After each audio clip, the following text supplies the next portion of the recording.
Hello and welcome, friends. I am JP, and I'm returning to Spellcasters Chronicles yet again to, let's say, make a more comprehensive beginner's guide to Spellcasters Chronicles, because I don't quite think my first one is good enough. Partially due to bad audio, but also because I kind of just didn't explain things well. So we're back at it again, and I'm looking to, let's say, rectify the mistakes I made in the first time. Now, what is Spellcaster Chronicles? Well, this game is a 3v3 deck builder MOBA. Think of League of Legends and Clash Royale if they had a baby. Without all the brain rot or toxicity. And then you have, say, Spellcaster Chronicles. I've personally been enjoying this game a lot myself, and I'm looking to, with this guide, help you get a basic understanding of the game, how to play it, what you're trying to do, and hopefully get you interested in playing it yourself. Now, to play Spellcaster Chronicles, first off you have to know your spellcasters. As of right now in the beta, there are 6 spellcasters: the Iron Sorcerer, the Fire Elementalist, the Mystic Scribe, the Astral Monk, the Stone Shaman, and the Swamp Witch. However, all of the spellcasters in this game each fill their own niche. For example, the Iron Sorcerer puts out a bunch of really strong minions, while the Fire Elementalist sets the whole world on fire. The Scribe is the healer, and a really good healer at that. The Monk likes to bombard you with spells and piercing fists and stopping time. Excuse me. The Shaman likes to build the wall and is also pretty tanky. It's a pretty good strong class overall, and the Witch is probably the strongest class in the game. It applies poison, and it just does everything you'd want a character to do. The Witch is very strong, annoyingly so. But enough of my yapping. Let's explain the characters now. Now first we have the Iron Sorcerer, whose passives, Scourge of War and Forges of Alm, allow all of its rank 3 buildings to start with an extra charge, and all of its spawns to have significantly more health if they come from a building.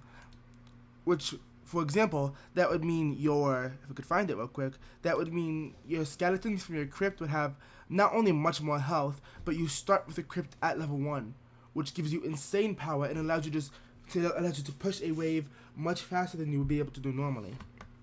And then for their abilities, the Iron Sorcerer can either put up a shield, a very big shield to protect its allies, or and for its ultimate, you just get bombed.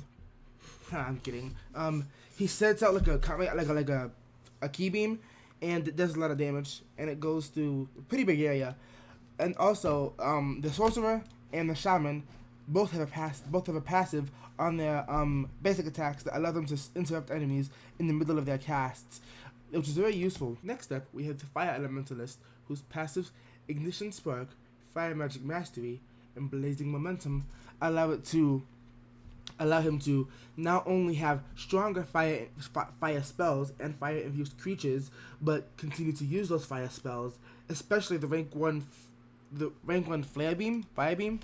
Fire Ray. Use the rank 1 Fire Ray spell as much as possible, because all of its rank 1s will just innately have one more charge, which innately feeds into the Blazing Momentum passive, which causes your fire spells to recharge faster. All of your spells to recharge faster after you get a kill with a fire spell. For his abilities, he has a dash and a really unique ultimate.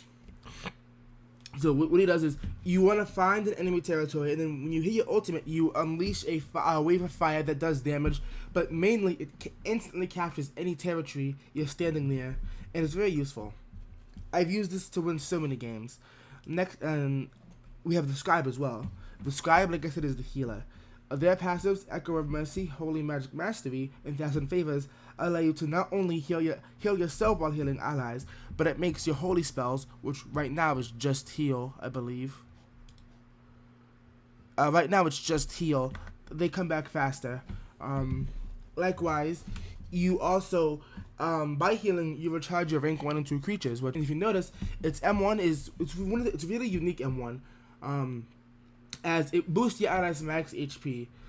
I'm not sure about how much. I don't have the exact numbers, but it's noticeable. And then it kind of does a little bit of healing too. And for its abilities, the main ability is a shield that gives you. I'm pretty sure it gives you a small speed boost. I can't quite prove it, but I'm pretty sure it gives you a speed boost. And it also absorbs all projectiles and makes you take reduced damage. And what's unique about this sphere compared to the shamans is that it absorbs all projectiles, meaning you won't be able to get poked out as much. It's very good to use when you have to run away, because you pop it, you run away faster, and you can't get damaged by spells that shoot projectiles, and you also just take reduced damage in general. And for its ultimate, I think it has the second best, if not the best ultimate in the game. You put it down, and for at least 10 seconds, you, your allies, and your minions are being pumped full of healing 24/7. It makes you immortal, as the name implies, Seal of Immortality. It is not to be slept on in the slightest. It is a very powerful ultimate. Next up, we have the Astral Monk. And like I said before, the monk likes to use their spells, which is highlighted in their passives, Arcane Alignment, Last Light, and Mantra of Power, which cause their rank 3 spells to start with an extra charge. All of their spells will deal extra damage if the target is under half health, and they'll gain a spell charge back if any spell they use to kill somebody with. Specifically, it causes, when you kill a player, you'll get your spell charge back. And uniquely, this character has piercing M1s, which is very annoying. The fists are big, they're fast, and they pierce through you, so you don't want to sleep on them. If you want to be like an artillery mage and just spam spells 24/7, this is your class. For your abilities, you have a dash similar to the fire elementalist, but your dash turns you invisible and gives you move speed, compared to the fire elementalist dash, which is just an invincible dash in a short direction. This one is not invincible. And your ultimate makes a bubble where time is stopped. Most enemy mobs will be completely stopped. Some of them will be able to move just very slowly, and players, I believe, are also just slowed, not stopped completely. The radius isn't too big, but it's not terrible. I could see people finding good ways to use this. I just haven't found any myself. The Stone Shaman, on the other hand, like I said before, kind of serves as like a mix of a tank and a bruiser. With their passives, Ritual Grounds, Stoneheart, and Child of the Titans, which make their rank 2 buildings set with an extra charge, which currently we don't have any. Also causes their structures to regenerate health over time while near the Shaman. And lastly, all of their rank 2 creatures have an extra charge. So their primary attack, just a big melee, big staff swing, but it uniquely, like the Iron Sorcerers, can hit you out of your spells. For example, if you are casting Fire Ray and you get hit by a Stone Shaman, you will just get stunned out of it, which is something no other class can do besides this one and Sorcerer. For its ability, it has a shield. It puts up a shield around you that deals damage when it comes into contact with something. Pretty good peel tool, but other than that, I haven't seen much use of it. And for its ultimate, it has the Wall. The Great Wall, some would say. Now, this wall is nothing to slouch over. It has so much health, and it's big. It blocks the wave, and it slows anything. It even stop Titans, because Titans take forever to kill this thing. This is a very good ultimate, and it really it can change the tide of an entire lane. And I think in the right hands, this ult could change the course of an entire game. However, I haven't seen anyone use it to that potential. And lastly, we have the Witch. She whom I despise most. Its passives, Broodrite and Pact of Sacrifice, allow you to spam more tier 1 creatures down and give you your spells and abilities back faster when any of your creatures die. And for its primary attack, it shoots out poison. For its ability, it has a dash. Now this one is also invincible, akin to the Fire Elementalist dash. This one is invincible, and it's fast. And lastly, for the ult, it's a install super, if you know what those are. If you don't, basically, you hit it, and for a short amount of time, all of your damage from your spells is boosted. You get a big stat amp for a short amount of time, and it's really good for snowballing. This class is so annoying because the poison does kill. It's a very lethal poison. Now, with all that being explained, I want to then get into the object of the game. You know what you're trying to do. In Spellcasters Chronicles, your goal is to destroy the enemy's life stones. But to do that, you have to go through their towers first. And I can't show you right now because there's no training mode. But when you load into a match, you'll see 3 lanes, and at the end of each lane, a big tower. Those are your life stones. And if they get destroyed, you kind of just get screwed over. You can still spawn on destroyed life stones, but at the same time, you shouldn't be playing the destroyed life stones. It just loses you a lot of potential. And then besides the life stones, there are 3 towers, 3 areas you can capture in every lane. There's one by your life stone, there's one by the enemy life stone, and there's one in the middle of the lane. You can use both the area of your life stone and the area of any areas you capture to spawn. You can only spawn, speaking of spawning, creatures. This is a MOBA, meaning there's creatures going around throughout the map.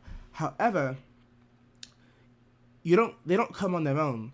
There are some spots around the map where mobs automatically spawn for the sake of getting XP, but in your lane, your mobs do not spawn automatically unless you use a summoning structure like the skeleton spawner, the crypt. So you have to manually spawn in your mobs, which makes it sound like a pain, and honestly, it's really not. It keeps you have to micromanage it quite a bit, and I think it creates for an interesting gameplay loop. You can only spawn, like I said, on areas you have captured, which is why early game it's important to get control of not only the tower next to your life stone, but if you can, you want to either control or constantly fight for the middle tower, because those will allow you to push up your lane further. And once you've pushed up your lane, you can try to attack the enemy life stone, of course. Periodically throughout the match, chests will spawn, and these chests give you a small amount of XP and also give you items. And these items are one-time use that give you different things. For example, there's one that gives you an instant refresh, an instant charge of all of your spells, and there's one that gives you Titan progress, which I'll get into later. And there's also several items that give you instant cast of various spells, some that aren't even in the game regularly now, which is very useful. And with all that being said, I think I can get into Titans, which is kind of like the big thing in this game. So Titans, of which there are only 2 right now, are the biggest, the largest. They're really strong. However, you can't summon them immediately. Throughout the match, you will gain progress to your Titan. You gain Titan charge, and only when it's full can you summon your Titan. And that may sound bad, but trust me, summoning your Titan is worth it. Any area the Titan walks over will be captured immediately. Like all enemy structures will be destroyed the second it steps onto the plate, and it will become yours. And then they slowly walk down the lane, and then they reach the enemy life stone. And they do a lot of damage to life stones. If you're having trouble pushing a lane, you can always count on a Titan to not only push the lane, but kill the life stone for you. But this is balanced off by the fact that Titans are slow and can't be killed. Now, without, for example, the Stone Shaman's Wall, it can be just a little bit hard to kill them, because even though they are slow, they are very tanky, and of course will capture anything they step on immediately. So if you're not careful, these slow beasts will end the game very early, which is also why it's important to play for the chest early. Is there anything else I'm missing? Oh yes, time. A single game of Spellcasters Chronicles can never be longer than 25 minutes, at least for now. There is a hard stop timer of 25 minutes, and after the 25 minutes have elapsed, the game will end. And with that being said, there's just one thing left to explain, that being the decks. Like I said earlier, this game is a deck builder MOBA. one of a kind, I must say. It's very unique. And what that means is you have 4 slots for your cards, and you have 1 Titan. As I thought there were only 2 Titans, but there's a bunch of spells. And you fill up your deck with spells as you see fit, fits for both your character and your playstyle, and then you load in. Um, there are so many unique combinations you can make with your decks that I don't have time to get into right now, but I can show you my example decks. I have 2 decks that I made by myself, which are the deck for my Elementalist and the deck for my Scribe. Um, this deck focuses on fire. It's just fire, as you can see. I have Fire Ray and Fireball, and the playstyle. Um, your playstyle is really just determined by your decks.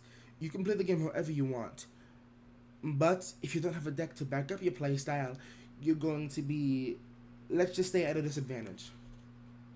So, I was the game will start you off with decks for every character, but I highly recommend you go through and make your own decks because the starting decks are not that good. They're just generic. So by going through and making your own decks, you can customize your playstyle and play the game how you want to play. Now, after all that, I do think I'm able to finally get into a game. I don't think I have anything else to explain. So, what I'm looking to do here is put it in practice and show you everything I've been talking about. All of the mechanics and all of the gameplay that I was talking about and describing to you earlier. And as well as I want to show you a unique thing that you can do with the spells in this game, which you can't do it in any of the other MOBAs out right now, which I find to be very cool. And that is imbuing, which is the specialty of the Fire Elementalist, but other classes, anybody can imbue. The Fire Elementalist is just the best at it. And you'll see what I mean once I can show you.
So what I'm looking to do right here is spawn my creatures in immediately, and then as you see right here, I'm hitting them because that will imbue them.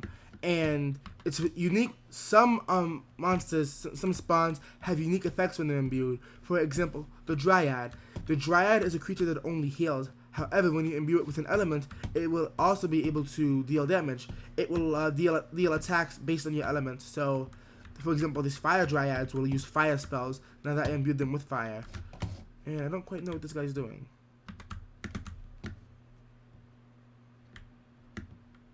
Doing a lane swap or something?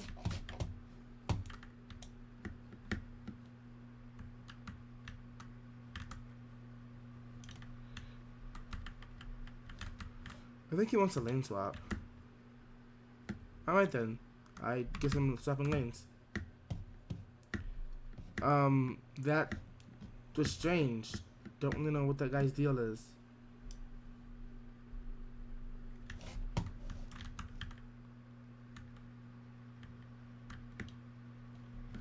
Huh, he's roaming hard. He's roaming hard for no sensible reason. Huh. Sorry. I'm getting sidetracked by this guy's really weird plays. So yeah, aside from, of course, imbuing, periodically, like I said, chest spawn, and I'm in and around the map every now and then, and I'm looking forward to showing you what that looks like. I don't really know what to do here. I was not trained for this. I'm just gonna leave mid alone, and like go back to playing. I'm gonna play for my actual lane. So as you can see here, he didn't take a CS. Like I said, there's always going to be a tower next to you, and a tower in the middle, and a tower next to the enemies. And your goal is you wanna get all of them, because that will help you spawn more and get to the enemy's lifestone. However, in this case, for what I need, just getting the middle tower would be good enough. Not quite sure if I'll be able to though. Looking forward to seeing. As well as this, I should say now that different objects, like different creatures, will take a different amount of time to imbue. If you notice, the dryads get imbued almost immediately. Like I spawn them in and hit them, and they're pretty much imbued. However, my crypt took significantly longer to imbue. The more health something has, the harder it is to, I wouldn't say harder, but the longer it takes to imbue. You're roaming, so I'm going to go take your CS here. I need this XP.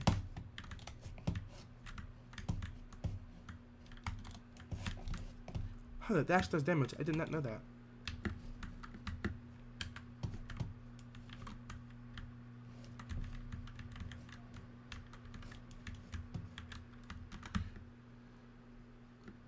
Alright. Now I'm looking to fall back. The first chest have spawned if you noticed. So I'm gonna spawn in this next crypt, and then I'll show you why these chests can be so important.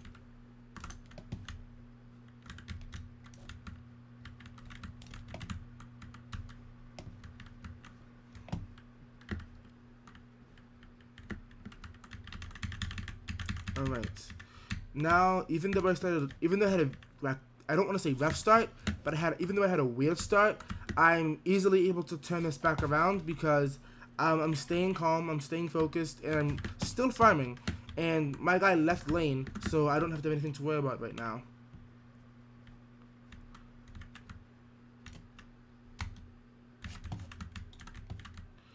I really didn't know that the dash did damage. I'm glad that it does though, because that was not explained anywhere. So I think it does damage.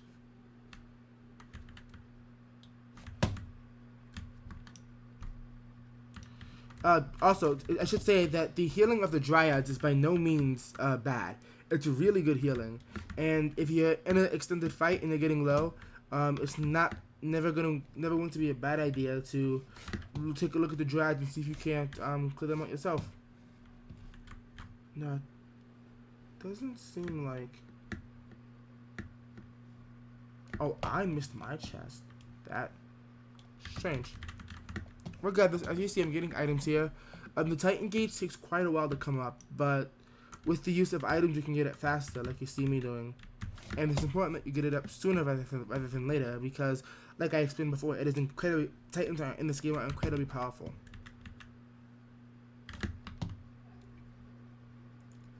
So yeah, always be looking forward to your Titan.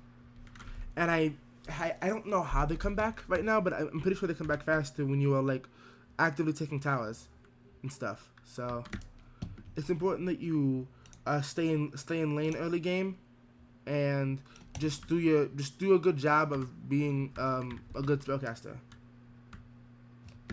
As you see, I just destroyed the tower, which means my units aren't going to be attacked anymore while they're trying to take the land. Not automatically. However, if that guy has any crypts up, he not only will he still be able to like actually get things there. If that guy already had a spawners there, they would still be there. But he wouldn't be able to. So basically, when you take a tower like that, when the tower gets destroyed, the tower itself is just gone. But stuff like summons and spawns will still be in the area.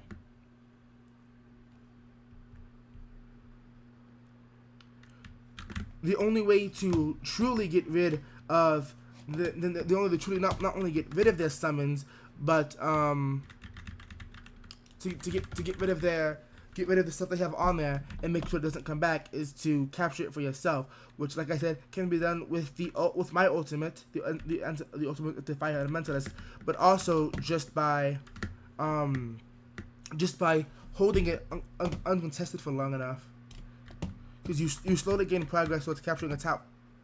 Fuck those things, sir. You slowly gain progress towards capturing a tower by just having minis on the area. So yeah.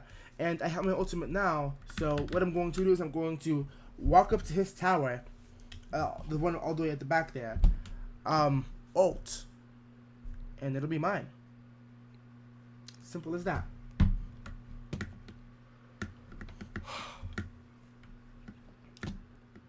I feel things about this ultimate. It is by no means a bad ultimate, but I think it's also like surprisingly niche.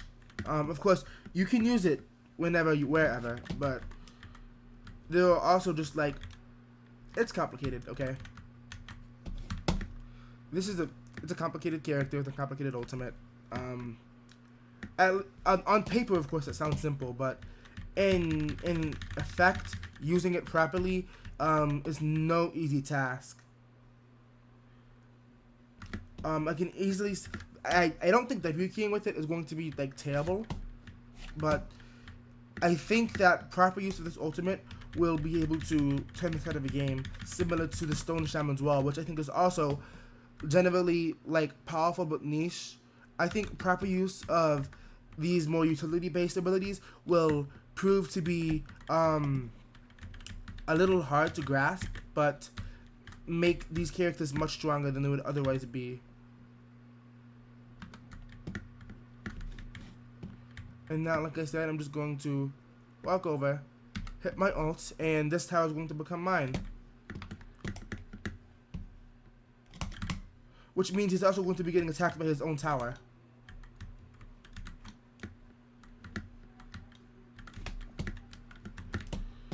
Now that I have control of this space, I can spawn on it. Oh, I don't like that. Y'all can back off now.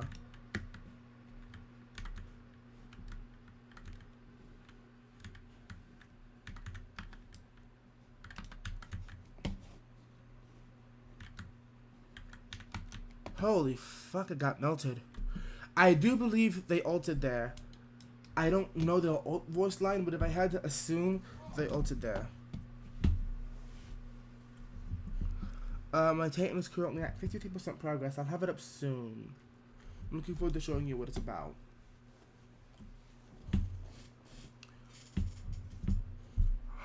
I'm currently behind in level, a little unfortunate. Not much I can do about that though. We are behind by quite a bit. We just lost a life stone, so if I can't like get my Titan up, we might lose the game here. But I have faith, mostly in myself.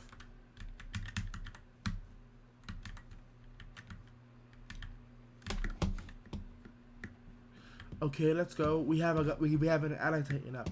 And this gives me an example, a chance to show you what I mean by when they walk over an area, they capture it immediately.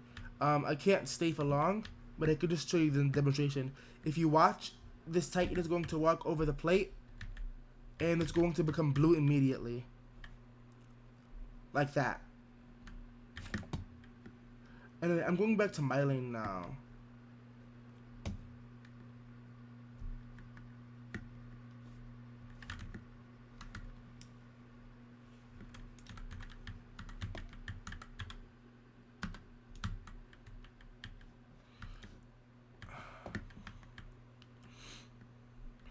So, leveling up, I should have explained it earlier. I don't know why I didn't, because I've been leveling up. I've leveled up 13 times. So, when you level up, you gain a little bit of health, and you have the option to do one of three things. Upgrade your minions, upgrade your health, upgrade your minions, upgrade your stats, or upgrade your spells. And they each have their own benefits. Upgrading your stats will almost always give you more health. Upgrading more minions allows you to increases your population cap and allows you to spawn more, while upgrading your spells gives you more charges of your spells, faster cooldowns, among other things. And if you're running tier 3 spells, you can also unlock tier 4 spells down the line by upgrading your spells. Wait, we got another one? Oh wow. Oh wow. Oh wow. So as you see here, we have a Titan. This is not my Titan. This is an ally Titan. Epic chests. Dividing by attention. So at 13 minutes, epic chests will spawn, and these epic chests contain even more powerful versions of spells you could already get. Sorry, that's disingenuous. They contain more powerful spells and higher amps on your Titan gauge. For example, 8%, sometimes even 15% Titan gauge from a purple chest. So it is important, very important, that you grab your purple chest.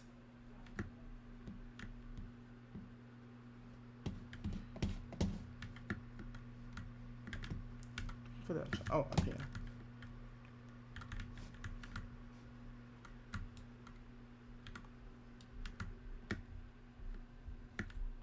So we are down 2 life stones now. My lane is the only one that's not losing completely, and that's because I'm the only competent player on my team. That's just how it is sometimes. So, that's not good. I'm currently getting 2v1'd. Both in terms of having 2 players in my lane, and the fact that there were 2 Titans attacking my 1 Titan. But I'm not concerned because I just got my Titan, and I'm going to imbue it with fire to show you the power of a fire-imbued Titan. In fact, I'm going to imbue both Titans. As I said, the more health the creature has, the harder it is to imbue. So if you see, that took 10 charges of my fire beam to imbue, while most of my other stuff wouldn't take half as much.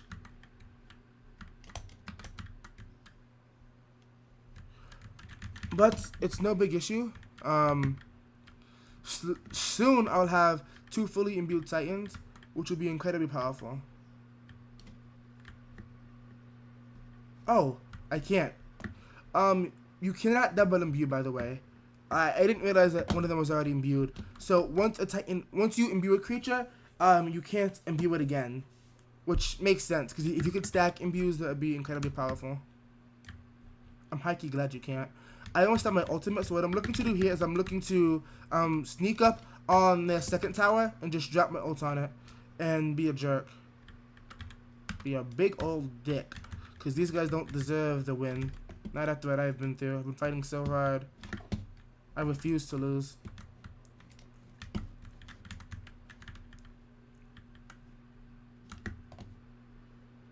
Oh, nah. Do you see that?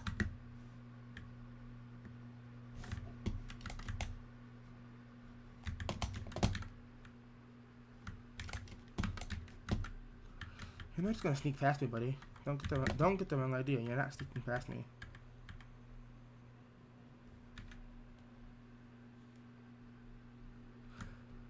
As you can see, because I buff my spell so much, 10-minute warning. As you see, because I've been buffing my spells so much, they're getting seriously powerful, and they're just melting through the HP of this war pig thing. Now he's currently just took out my tower, and took out my spawner in one shot, but it's no big issue. I can just respawn. Now let's see. Are the Titans... Okay, so I can't do what I was going to do. Is that 3 Titans? They have 3 Titans in my lane, bro. That is crazy work. 3 Titans in 1 lane. They must really want my tower. Too bad they're not getting it.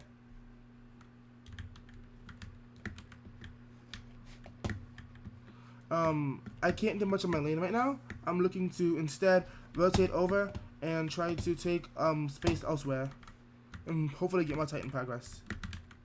As you see, legendary chests spawn at 9 minutes, and they give you again, like epic chests, they give you even more powerful versions of what you could already get. I don't only get the peppers of Grand Lightning. I take that back. I get the purpose of Grand Lightning.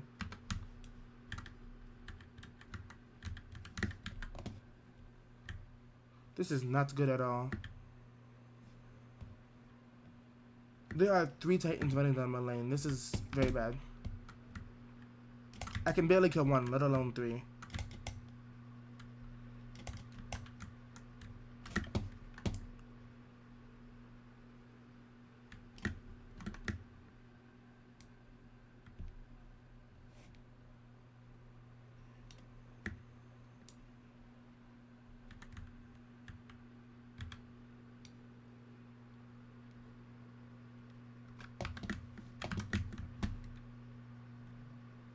If you notice, I don't really grab the health upgrade much because I haven't found much use for it.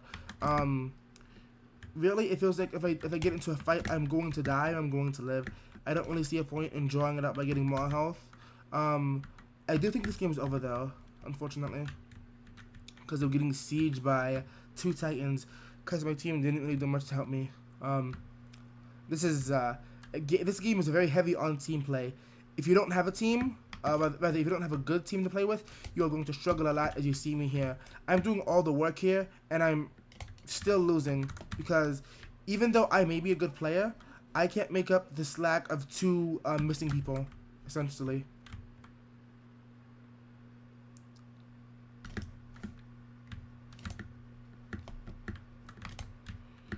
Thankfully, it seems like the other 2 Titans are being stalled. I got my Titan. We're summoning it right now.